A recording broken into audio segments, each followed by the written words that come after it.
You're listening to The Jacob Valk Show.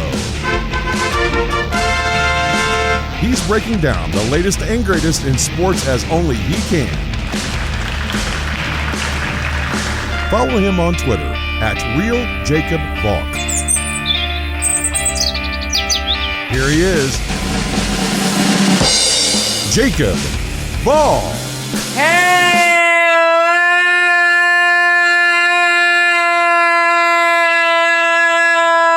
Hello, sports fans!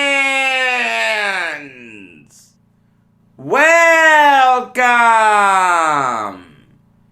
to another edition of the Jacob Valk Show. I am the Jacob Valk, and you're not. You remember when I said at the end of yesterday's show that if there was a big baseball trade, I'd have to talk about it today, even though I wanted today to be just an NHL free agency recap? Well, to quote the great Mick Jagger, you can't always get what you want. I've got to start this show off by breaking down the Joey Gallo trade. The Yankees are going to get Joey Gallo and Joely Rodriguez. And the Rangers are going to get Ezekiel Duran, Trevor Hauver, Glenn Otto, and Josh Smith. One other thing that's noteworthy, the Rangers are going to pay the vast majority of Gallo's and Rodriguez's remaining salaries for this year. So the Yankees will be able to stay under the luxury tax. When I first saw this trade, I did not like it. There has been no one more outspoken than me in saying that the Yankees shouldn't go all in this year. This is a lost season. Nothing they do is going to help them go on a big run. But then I thought about it. And part of this was because the prospects that the Yankees gave up became more known. The early reports of this trade was that Clark Schmidt was going to go to the Rangers. Schmidt is staying in the Yankees organization. According to MLB.com, the Yankees didn't trade any of their top 13 prospects. Smith is 14, Duran is 15, Hauver's 23, and Otto's 28. I didn't want the Yankees to mortgage their future during a lost season. The Yankees didn't do that here. They did not mortgage their future. I mean, this is a trade that actually makes you think, how did the Yankees pull this off? They got one of the best sluggers in baseball, someone who fills a glaring need for them, without giving up any marquee names. Dominguez is staying put, Schmidt staying put, Garcia's staying put, Peraza's staying put. In fact, if I was to look at Baseball America's preseason rankings for the Yankees, only 2 of these guys are in the top 30. Duran's 13 and Smith is 26. You can disagree on where you'd have those guys ranked in the Yankees farm system, but one thing that you can't disagree on is that the Yankees didn't trade any impact prospects here. They traded 4 solid prospects Guys who I don't think anyone would be stunned if they turned into good major leaguers.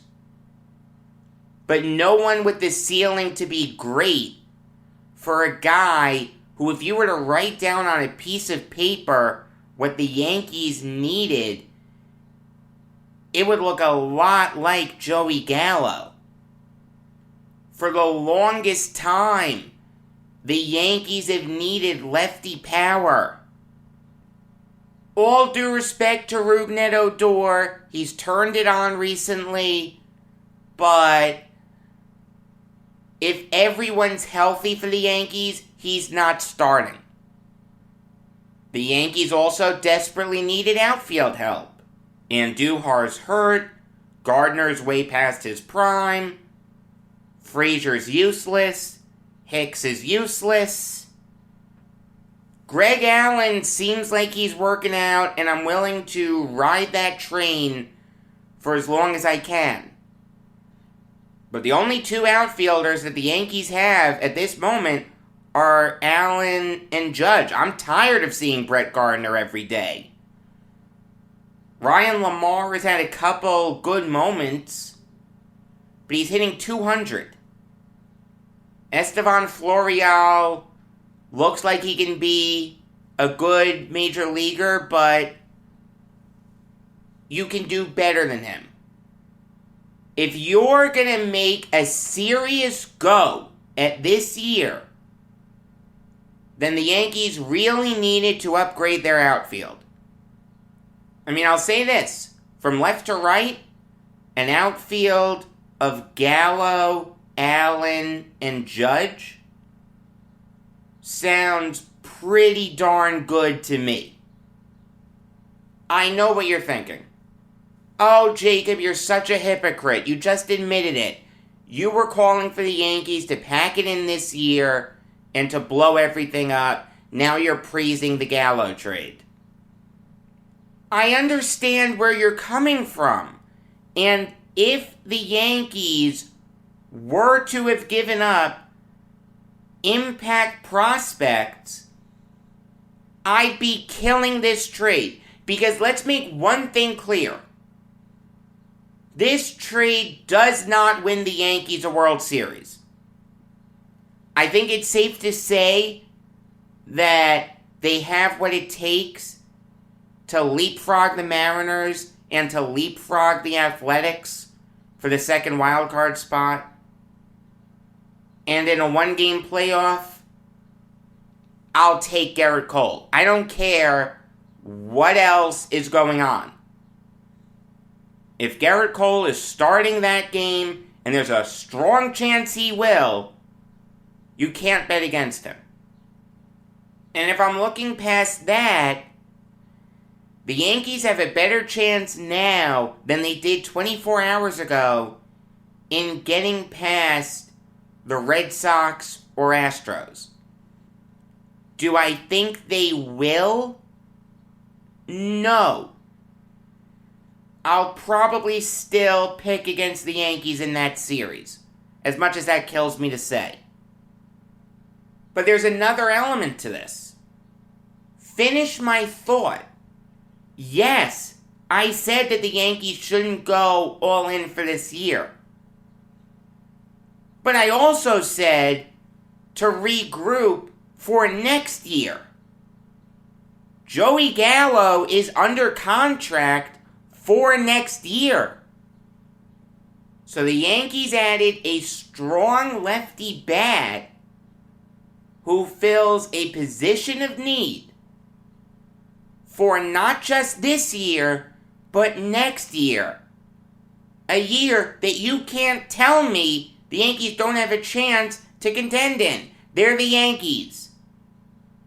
Yes, they may have a year where you don't look at them as a real threat. But that's usually just 1 year. No one around the Yankees has the patience for a multi-year rebuild. If you were going to tear it down, you've got to build it back up quickly. I mean, look, Brian Cashman's not an idiot. You can disagree with his moves all you want, but forget just thinking about his transactions. He has a solid head on his shoulders. He's heard the criticism. He's heard Yankees fans call for his head, call for his manager's head. How do you shut him up? By acquiring a guy who Yankees fans have been angling for since 2017. Like, I remember driving down the Meadowbrook Parkway, listening to Mike Francesa on WFAN when Joey Gallo was in the midst of his first 40 home run season, 2017. And he had a caller who wanted the Yankees to trade for Gallo before he had accomplished anything. Here's a guy who grew up a Yankees fan. He's Italian, which is important to the Yankees. They have a lot of great Italian-American baseball players in their history. Cough, cough, Joe DiMaggio. What have Yankees fans been screaming about? The lack of lefty power. What else have they been screaming about? The fact that their outfield, besides Aaron Judge, has been dreadful this year. Brian Cashman just fixed both those needs. Gallo's gonna get the fans excited, make no mistake about it. As soon as Gallo's officially announced as a member of the Yankees, there are gonna be a lot of orders for a number 13 jersey, and it won't be for A-Rod. I mean, I'll say this. We don't know if Hal Steinbrenner said to Cashman, if you don't make the playoffs this year, you're gone. We've thought that would be the case. We don't know if Steinbrenner's ever said it to Cashman. If he has, then yeah. Cashman had no choice but to trade for Gallo. He wants to keep his job. That does bring up the question, though. How much better are the Yankees? They're better now than they were 24 hours ago. There's no question about that. And they didn't give up a lot to get better. But this isn't a perfect trade. It's a good trade. It makes sense.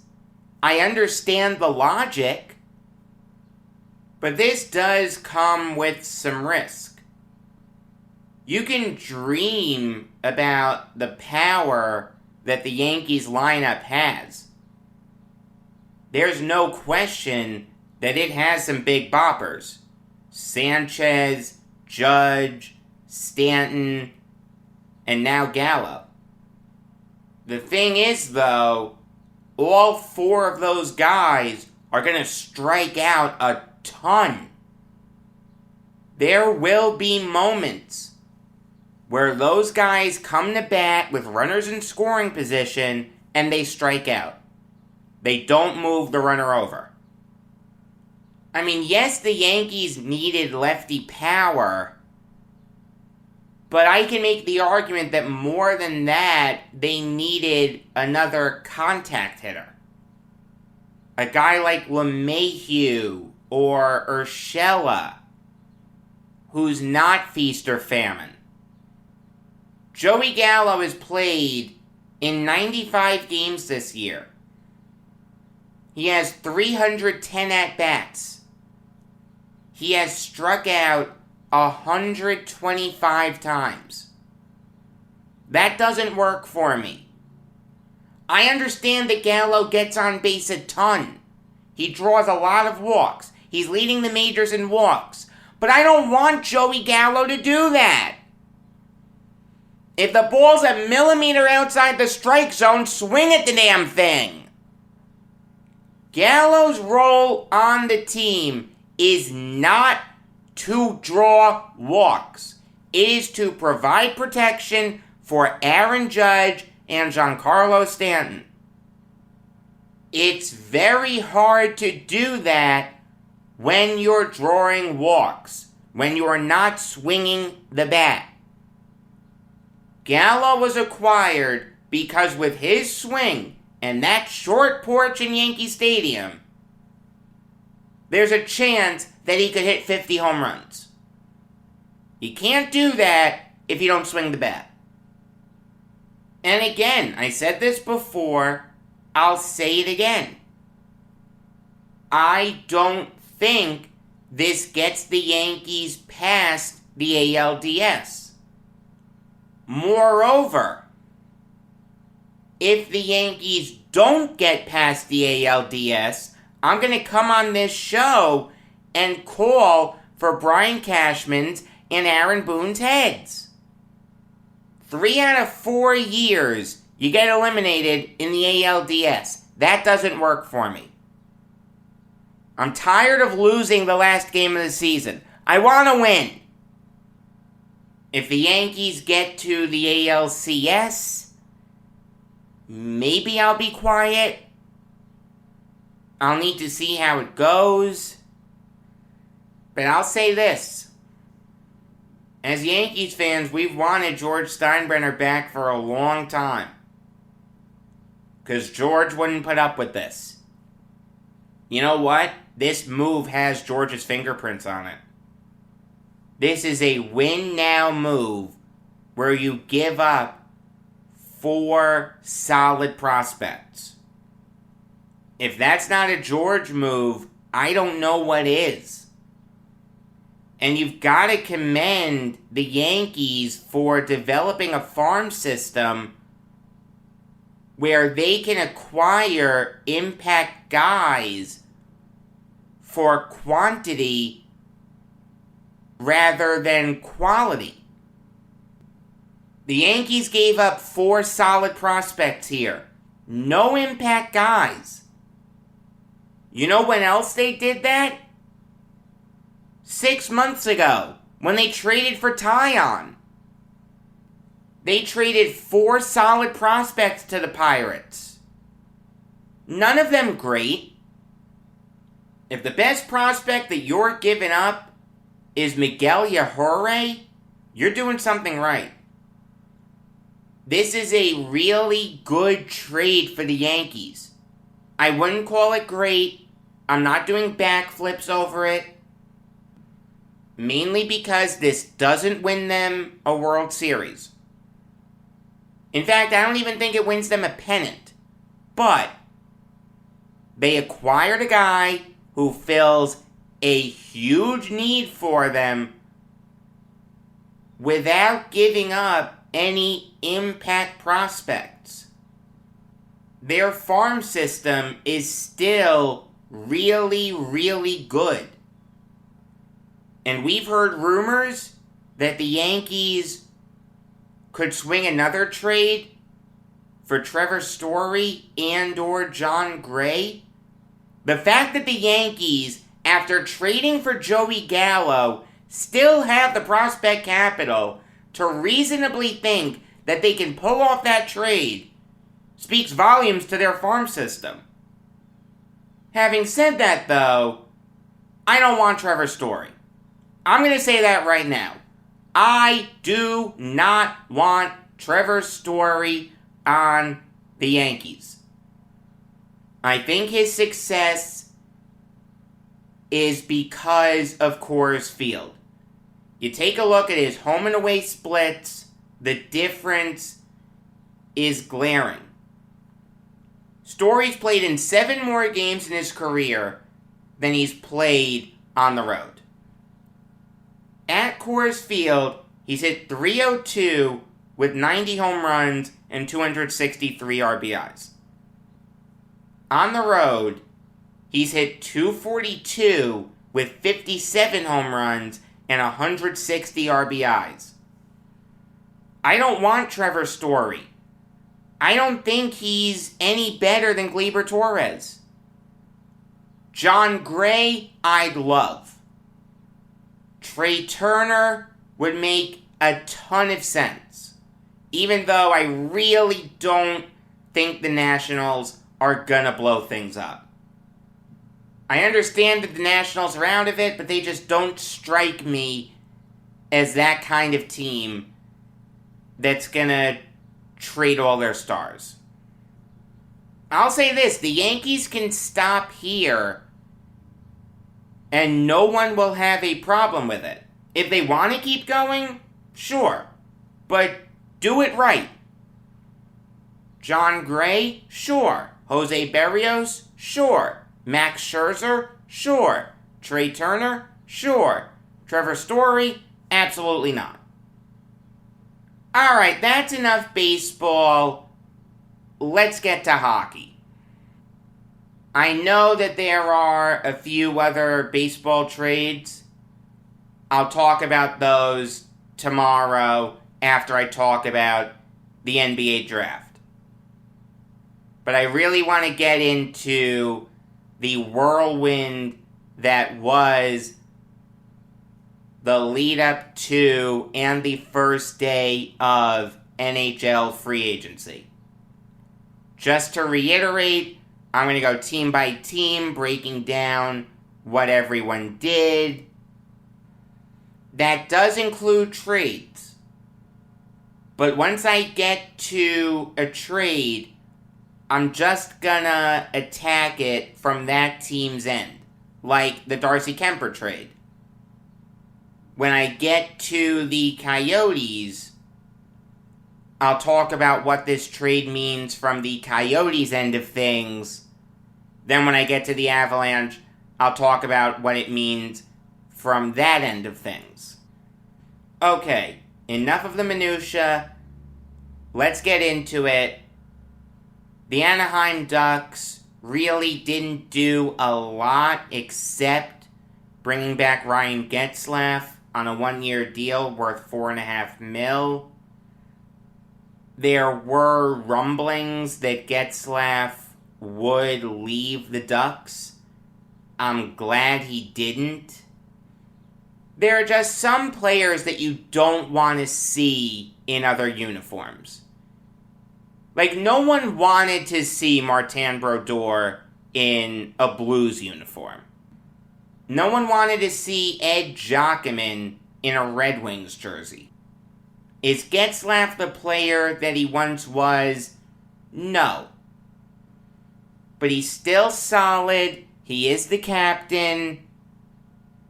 Good job by both sides in bringing him back. Now the Ducks can turn their attention towards re-signing Danton Heinen. The Coyotes lost a ton of players, which was to be expected. I don't think anyone's screaming bloody murder about that in Arizona. They only brought in a couple guys from outside the organization. They brought in Ryan Zingle on a 1-year deal worth $1.1 million. They can flip him at the deadline very easily. And they traded for Connor Timmins, a good young defenseman. He had 7 assists in 31 games last year for the Avalanche. He was a +6. Losing Darcy Kemper is tough. Make no mistake about it. The Coyotes are going to be a really bad team next year. Carter Hutton isn't going to get the job done in net. But this offseason has been all about building towards the future for the Coyotes. They're sticking to that. I don't mind it. The Bruins made a lot of big moves.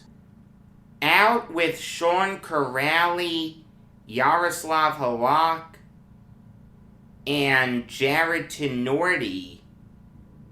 In with Linus Ullmark, Derek Forbort, Nick Foligno, Eric Howla, and Tomas Nosek. There's a lot to break down here. Firstly, bringing in Ullmark basically means that the Bruins are going to move on from Tuukka Rask, right? You wouldn't sign Linus Ullmark to a 4-year deal worth $20 million just to then bring back Tuukka Rask. That doesn't make any sense to me. Rask is probably going to need to sign somewhere else. I'm not crazy about that decision. Rask showed no signs of slowing down, but I'll say this. The Bruins added a really good young goalie in Ullmark. He's put up a couple really good years for bad Sabres teams. So if you want to get younger in net, okay, you can do that. I just don't like that you're losing Tuukka Rask. Like I said, there are certain guys that you just don't want to see in other uniforms. Signing Derek Forbort to a 3-year deal worth $9 million was a terrible overpay. I like Forbort. I thought he made sense for the Islanders as a dumpster dive addition on the blue line, but that's not dumpster diving. That's giving him some serious bucks. He's not worth that. That's a bad job by the Bruins. Adding Foligno, Haula, and Nosek made sense. They're all good third liners. I'll say this, it'll be interesting to see if the Bruins bring back David Krejci. It seems like they're going younger. Krejci doesn't fit that. I'll say this. I wouldn't mind Krejci on the Islanders. The Sabres added a bunch of depth guys who they can flip at the trade deadline for assets. The biggest thing they did was take on Will Butcher's contract from the Devils. I understand that Butcher got hurt last year, only played in 23 games, but he's still a good player. He's a solid offensive defenseman. And he's young, he's only 26. He actually fits the Sabres really well. This isn't just a salary dump for them. Butcher's going to play a meaningful role in Buffalo. And he'll do really well in that role. Good move by the Sabres. They also got a 5th round pick. I'll say this though. I really want to see them trade Jack Eichel. Finish the rebuild. The Flames made a couple really big moves. They signed Blake Coleman to a 6-year deal worth $29.4 million. That's $4.9 million per year. And they traded for Nikita Zadorov. Let's start with Coleman, since he's obviously the bigger name. To take him away from the Lightning is an absolute coup. Coleman's going to fit the Flames perfectly. Realize, they let Derek Ryan go to the Oilers. So to replace him with Blake Coleman, a really good two-way center, that's a great job by the Flames. You can't say enough good things about that signing. Fantastic job by Calgary. And trading for Zadorov makes sense too. Don't you get the sense with him that he still has some untapped potential? Like maybe he can turn into a good second pairing defenseman. I like Zadorov. Solid offensively, put up 8 points in 55 games. That's not that good, but the year before, for the Avalanche, he put up 13 points in 64 games. I'll take that. He's also a very physical player. Sticks up for his teammates. Strong, big guy. 6'6", 235 pounds. The Flames are definitely one of the winners of this offseason. One of the losers, though, is the Carolina Hurricanes. I do not like what they did at all. Losing Dougie Hamilton was bad enough. But then you combine that with losing Peter Mrazek, Brock McGinn, and James Reimer. That's just terrible. The Hurricanes had a really good goalie unit. Now it's Frederik Andersen and Antti Ranta. It doesn't get much worse than that. Anderson's not terrible, but he's not great. For a Hurricanes team that's looking to go on a deep playoff run, that won the division last year, that hasn't won a game in the conference finals since 2006, this is a terrible offseason for them. And McGinn plays such an important role on that team. Does all the little things, grindy-ass player. I love watching Brock McGinn play. The Hurricanes also signed Tony DeAngelo.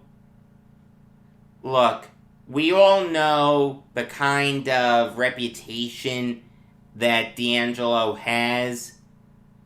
Would I want him in my locker room?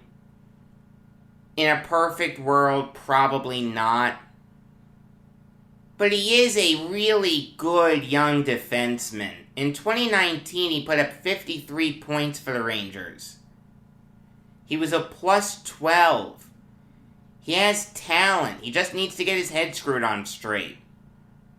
For his sake, I hope Rod Brind'Amour can do that to him. The Chicago Blackhawks really surprised me by signing Jake McCabe away from the Sabres. It didn't surprise me that McCabe left the Sabres, but for the Blackhawks to give that contract to him, I didn't see that coming. 4 years, $16 million. It seems like the Blackhawks are actually trying to make a go at this thing. I disagree with it strongly, but that's what they're doing. They traded for Seth Jones, they traded for Tyler Johnson, they traded for Marc-Andre Fleury. They're bringing in a solid defenseman in Jake McCabe, who in 1920 had 13 points in 66 games. I don't think the Blackhawks are going to make any noise. And make no mistake about it, there's no guarantee that they make the playoffs. But they're really trying to go on a big run this year. I guess you gotta commend them for it. The Avalanche saw all of their big free agents sign elsewhere. Philip Grubauer, gone. Patrick Nemeth, gone. Pierre-Edouard Bellemare, gone. What do the Avalanche do in response? Oh, not much. They just traded for Darcy Kemper. If you're gonna lose Philip Grubauer, a Vezina Trophy finalist, you could do a lot worse than replacing him with Darcy Kemper. A guy who, look, isn't a world beater. There's no question that Grubauer's better than him, and I don't think Kemper's a money goalie. But there's no questioning Kemper's overall talent. He's a good player. That trade made sense. They did bring in Darren Helm, though, on a 1-year deal worth $1 million. That's a good move. Helm is a solid third-line center, good veteran, knows how to win. He won a Stanley Cup with the Red Wings in his rookie season. Plays the game the right way, good two-way player. Good move by the Avalanche. The Blue Jackets' only big move was signing Sean Kuraly to a 4-year deal worth $10 million. And that move actually made sense for the Blue Jackets. Kuraly's a good young center, solid third liner. He's got to improve his defensive game. But you know what? I love what the Blue Jackets have done this offseason. The Seth Jones trade was a steal. Trading for Jake Bean made sense. Jacob Voracek is better than Cam Atkinson. And they brought in a solid third-line center in Kuraly, who's only 28. In John Davidson, we trust. The Dallas Stars saw Jamie Oleksiak sign a big deal with the Seattle Kraken, but then they turned around and signed Ryan Suter. They signed him to a 4-year deal worth $14.6 million. Now, it's kind of funny. Oleksiak's deal is more expensive than Suter's, any way you slice it. Meanwhile, there's no question in my mind that Ryan Suter is better than Jamie Oleksiak. So yeah, Stars fans were probably upset when they saw that Oleksiak was going to go to Seattle, but they replaced him with a better player. Jamie Oleksiak has never had a season where he's put up more than 17 points. Ryan Suter has scored more points than that every year he's been in the NHL, except his rookie season. Last year, Oleksiak put up 14 points for the Stars. Last year, for the Wild, Suter put up 19 points. I'm not begrudging the Kraken. I'll get into them a little later, obviously, but this is a great job by the Stars. I don't like the 4 years. That's too much for Suter. And I'm disappointed to not see him on the Islanders. But the Stars did a good job in replacing Oleksiak. And bringing in Jani Hakanpää made sense too. 3-year deal worth $4.5 million. Sure. You want to add a big-body defenseman? Good defensive defenseman? I have no problem with that. The Red Wings got younger. They saw Luke Glendening go to the Stars. Another good move for Dallas. But it was a good move for the Red Wings to replace him with Pius Suter. They also brought in Jordan Oesterle. Good moves by the Red Wings. Suter's a really good young player. I like watching him play. Very exciting. Very fast. I was kind of surprised to see the Blackhawks get rid of him.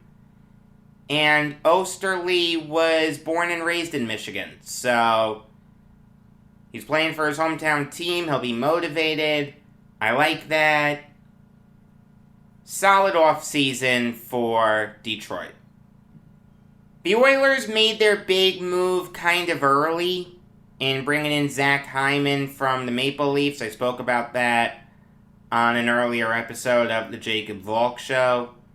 So instead I want to focus on Cody Ceci signing a 4-year deal worth $13 million to play in Edmonton, and Derek Ryan signing a 2-year deal worth $2.5 million to do the same.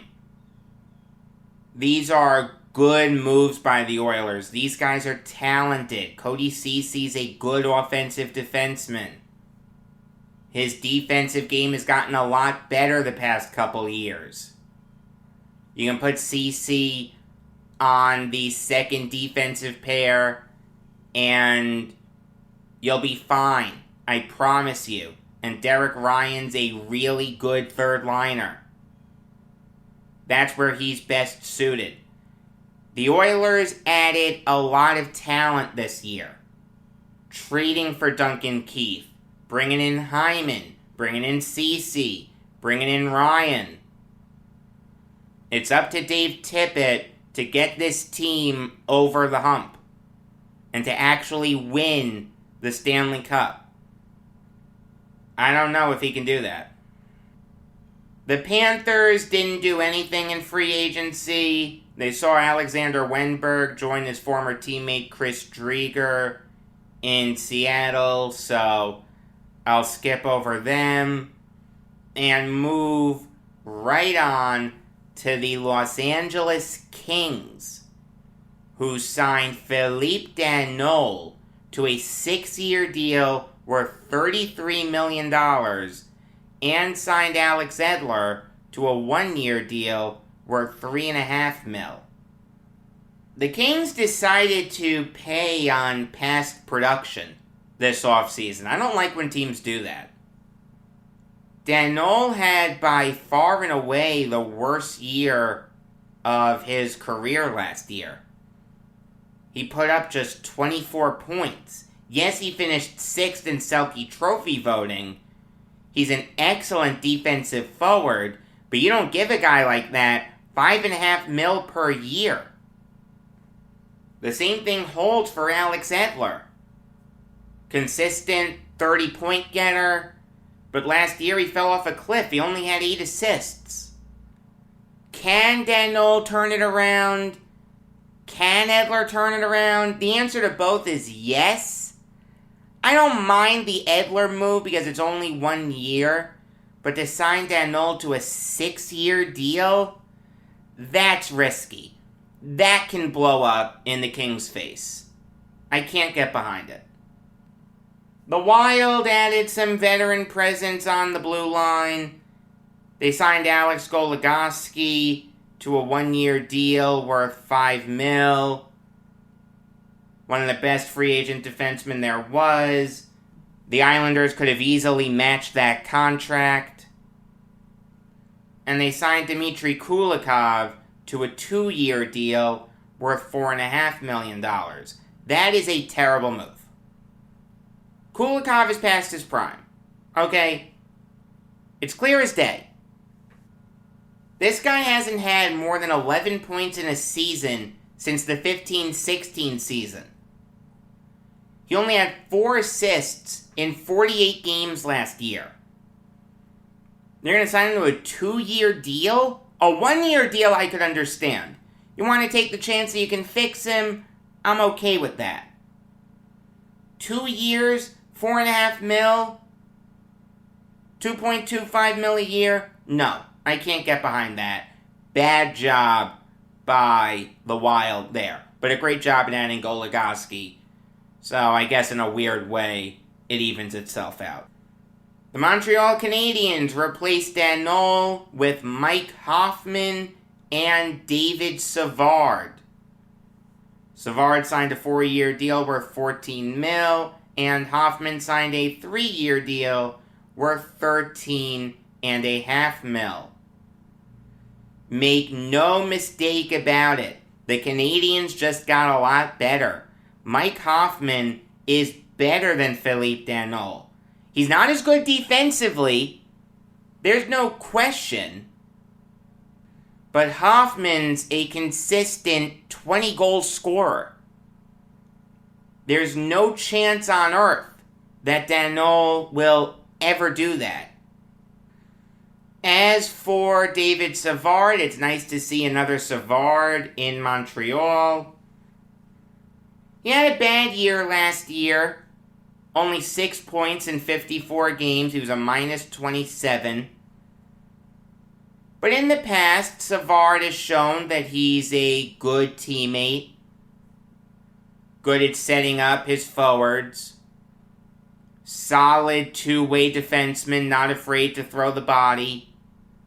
Obviously won a cup last year. And played well for the Lightning. 5 assists in 20 games, I'll take that from Savard. This is an overpay, but in free agency, you have to overpay to get your guy. The Canadiens got a lot better. I don't mind it. Good job by them.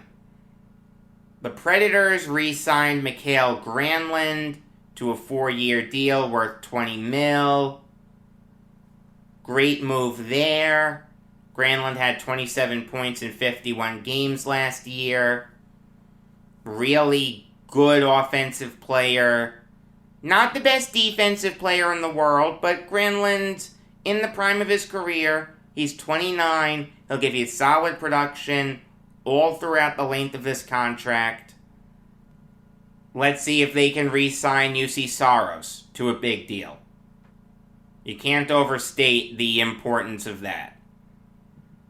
The Devils really stole the show in free agency by signing Dougie Hamilton to a 7-year deal worth $63 million. Great move by the Devils. Hamilton's in the prime of his career. He's one of the best defensemen in the NHL. He's gotten Norris Trophy votes the past 5 seasons. Last year for the Hurricanes, he put up 42 points in 55 games. It's nice to see him find a permanent home. He was drafted by the Bruins. They traded him to the Flames for 3 draft picks. Then when Bill Peters left the Hurricanes for the Flames, he decided he wanted a couple of his old players, so Hamilton didn't fit that mold. Now Hamilton can get some stability. I think he's going to be a great defenseman for the Devils. Would it surprise you if the Devils made the playoffs next year? It wouldn't surprise me. Their young core is getting better and better. Zacha, Hughes, Sharangovich, Brott, Blackwood. Adding a player like Hamilton is incredible. I'll skip over the Islanders because they haven't done anything. It seems like they're going to re-sign Kyle Palmieri and they're going to bring in Zach Parise. Those are the rumblings that we've heard, but nothing's official. But if that's what ends up happening, I have no problem with it whatsoever. It makes perfect sense. The Islanders do need to add another lefty shooting defenseman, though. There are some guys still available. Eric Gustafsson, Zdeno Chara, Jordy Ben, Brendan Smith. They have options. Yes, it's disappointing to not see Lamoriello do anything the first day of free agency, but I'm not going to go crazy about it. The Rangers signed Patrick Nemeth to a 3-year deal worth $7.5 million. That's a little bit of an overpay. Not too much. I'm not going to get on Chris Drury for that. Like I said, in free agency, you have to overpay to get your guy. I mean, Nemeth's a good third defensive pairing guy. Last year he had 10 points in 52 games. He's a decent player. It's hard to get really excited about him, but he'll be okay for the Rangers. I'm not going to bang tables about it. The Senators bolstered their blue line by signing Michael Del Zotto to a 2-year deal worth $4 million, and by trading for Nick Holden. I like Del Zotto. I said that the Islanders should go after him. He'll do a good job for the Senators. As for Holden, he's a good defenseman. Didn't have a good year last year in Vegas. Never really fit in to Pete DeBoer's system. But he's shown that he can produce. He has a 34-point season to his name. He did that with the Rangers in 16-17. He's a good bounce-back candidate for the Senators. I have no problem with it. It just kind of stinks for them that they had to trade Evgeny Dadonov to get him. I'll get into that when I get to Vegas. I'll skip over the Flyers since signing Martin Jones doesn't move the needle for me. He's not a good player. The Penguins signing Brock McGinn, though, that's a good move for them. Like I said, McGinn's just a good player to have. I'm going to make a weird comparison. He's Daniel Sorensen. For the Chiefs, Daniel Sorensen does all the little things. Comes up big when you need him to. Does a lot of stuff that doesn't show up in the box score. Same thing with Brock McGinn. Strong defensively. Can throw the body around. Smart player. I'd take Brock McGinn on my team any day of the week. He killed the Islanders in the playoffs in 2019. Great move by the Penguins in bringing him in. That made a ton of sense. The Sharks made a few really good moves. Bringing in James Reimer, bringing in Nick Bonino, and bringing in Andrew Cogliano made a ton of sense. Reimer is a solid goalie and should help shore up a dreadful Sharks goalie unit. Reimer was a Shark for 8 games in 15-16. To sign him to a 2-year deal worth $4.5 million made a ton of sense. Same thing with Nick Bonino, signing him to a 2-year deal worth $4.1 million. Bonino's an excellent third-line center, really good two-way player, put up 26 points in 55 games last year for the Wild. He's gotten Selke Trophy votes in 3 of the last 5 years. He's a 2-time Stanley Cup winner. Good job by the Sharks. And to sign Andrew Cogliano to a 1-year deal worth $1 million, he's a good 4th liner. I think that's what he is at this stage of his career. He put up 11 points in 54 games last year for the Stars. Maybe you could put him on the 3rd line, but I do think he's best suited for the 4th line. I'm surprised I haven't seen more people talk about how good the Sharks' offseason has been so far. They addressed their goalie need by bringing in Reimer and training for Adin Hill. They added a couple good veterans in Bonino and Cogliano. The Sharks are one of the winners of the offseason so far. That brings us to the Seattle Kraken. They made a bunch of moves. They signed Philip Grubauer to a 6-year deal worth $35.4 million. They signed Jaden Schwartz to a 5-year deal worth $27.5 million. They signed Alex Wenberg to a 3-year deal worth $13.5 million. They traded Curtis McDermott to the Avalanche for a 4th rounder in 2023. And they traded Vitek Vanacek back to the Capitals for the Jets' 2nd rounder in 2023. To say that Ron Francis has been busy recently would be an understatement. To add Grubauer is incredible. What did we learn from Vegas? If you want to contend right away as an expansion team, you need an elite goalie. Philip Grubauer is an elite goalie. Like I said, he was a Vezina Trophy finalist. had 30 wins, led the NHL in shutouts with 7, had a .922 save percentage and a 1.95 goals against.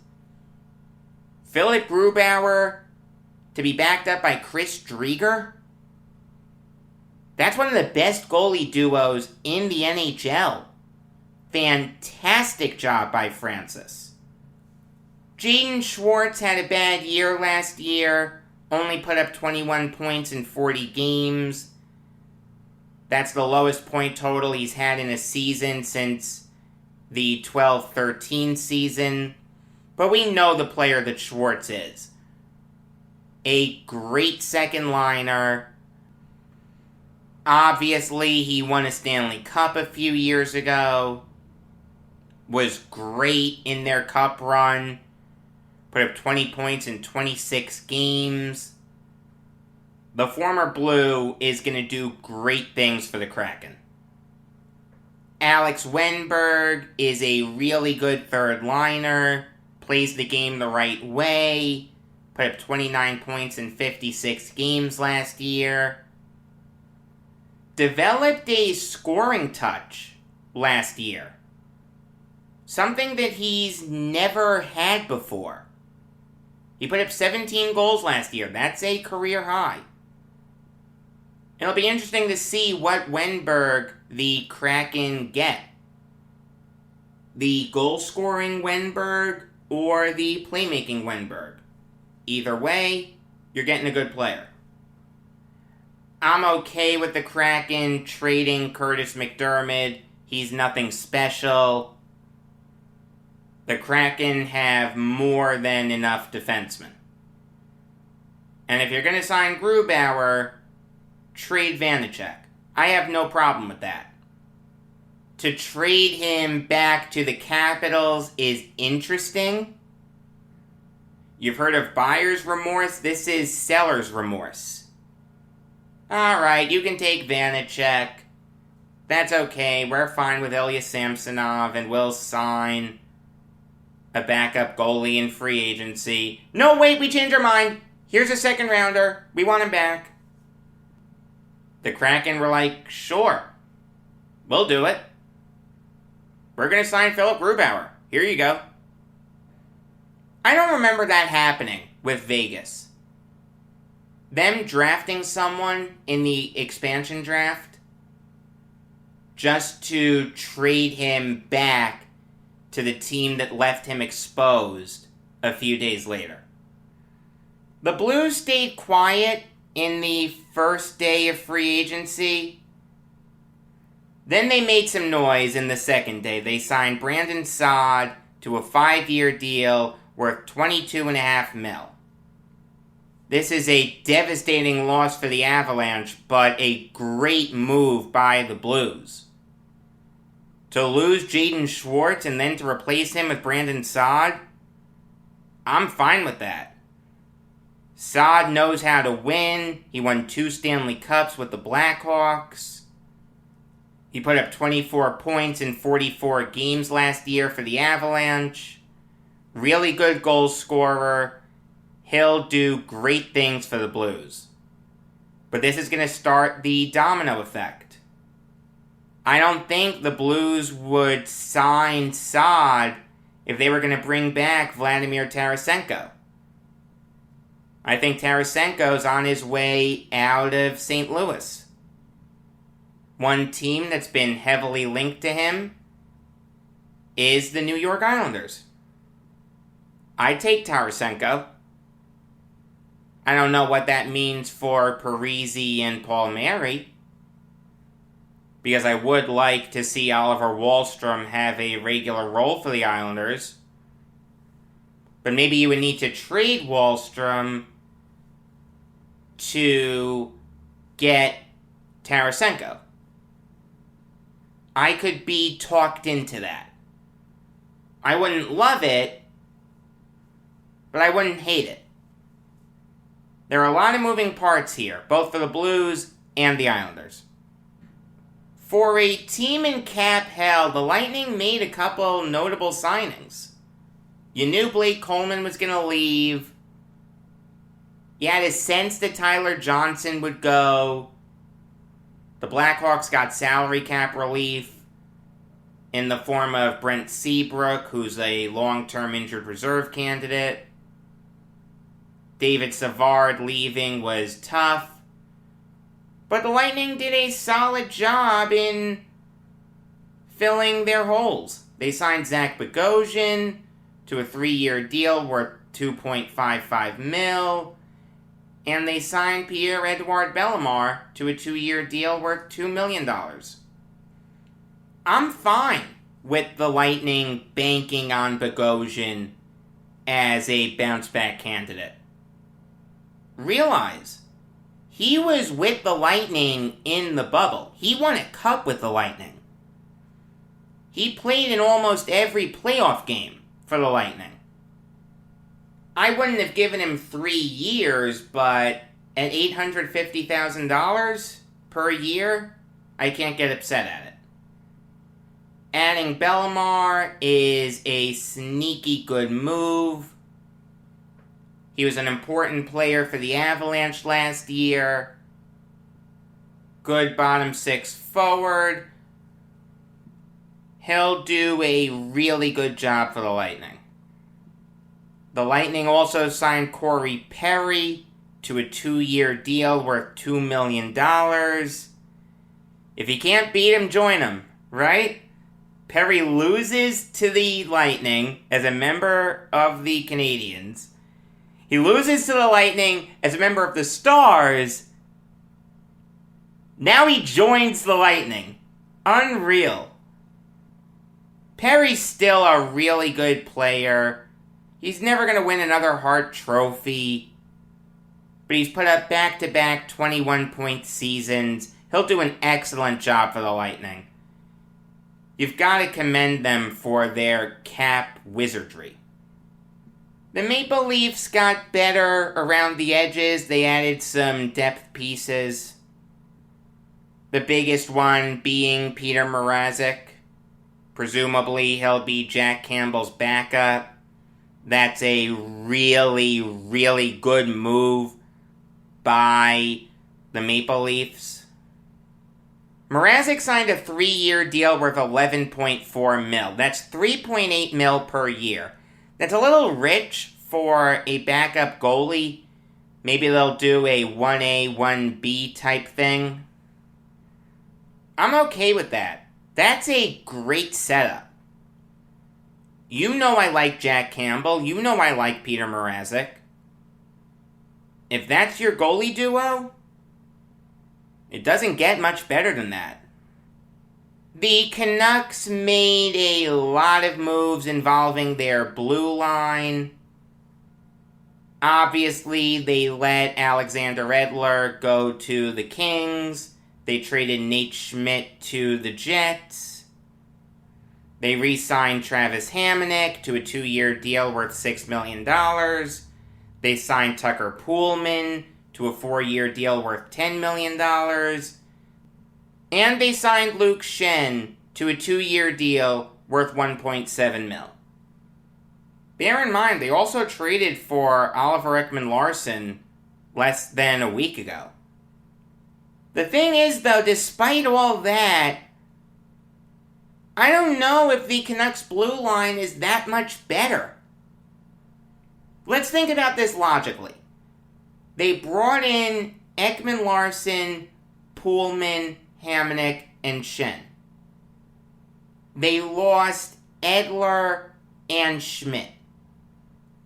Tucker Poolman's a schmagegi. I don't know why the Canucks signed him to a deal that pays him $2.5 million per year. That's absolutely dreadful. I'm not a Travis Hamonic fan. Didn't really like him with the Islanders, to tell you the truth. And Luke Schenn is past his prime. So the Canucks made a bunch of moves on their blue line, but I don't think they got better. It's kind of interesting. You add Oliver Ekman-Larsson, one of the best defensemen in the NHL, but your defense really didn't get a lot better. If anything, it got worse. The Golden Knights found Robin Lehner's backup in Laurent Brossoit. I'm sure I butchered that name. They signed him to a 2-year deal worth $4.65 million. I'm fine with him as the backup goalie. He's nothing special, but he's nothing great. You can do worse than him as a backup, but you could also do better. It's fine. Trading for Evgeny Dadonov, though, that makes the Golden Knights a lot better. Dadonov had a bad year with the Senators, but everyone with the Senators had a bad year. They didn't have anyone score more than 40 points.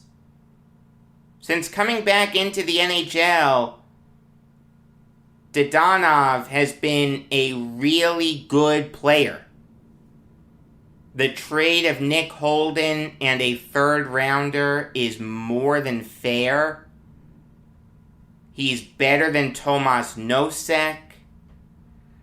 Outstanding job by the Golden Knights.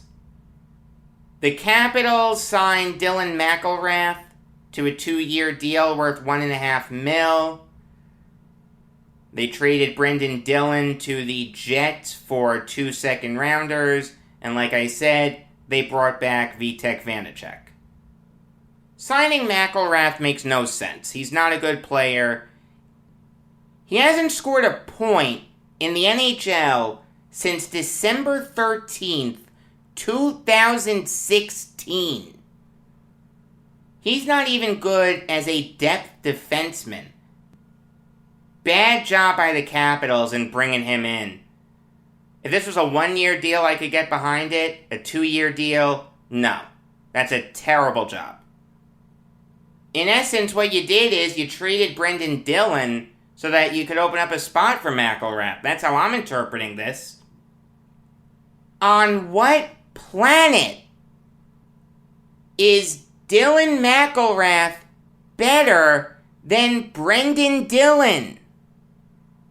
Dillon put up 19 points last year for the Capitals. He plays a strong physical game. Getting 2 seconds for him is good. That's the right haul to get. I just don't understand why the Capitals traded him. That's a bad job by them.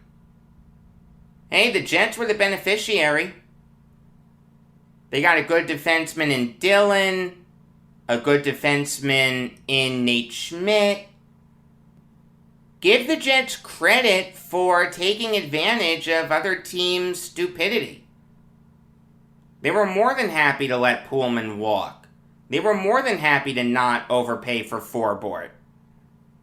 So instead, they gave up some picks for some quality veteran defensemen. You can't tell me that the Jets overpaid for Schmidt or Dillon.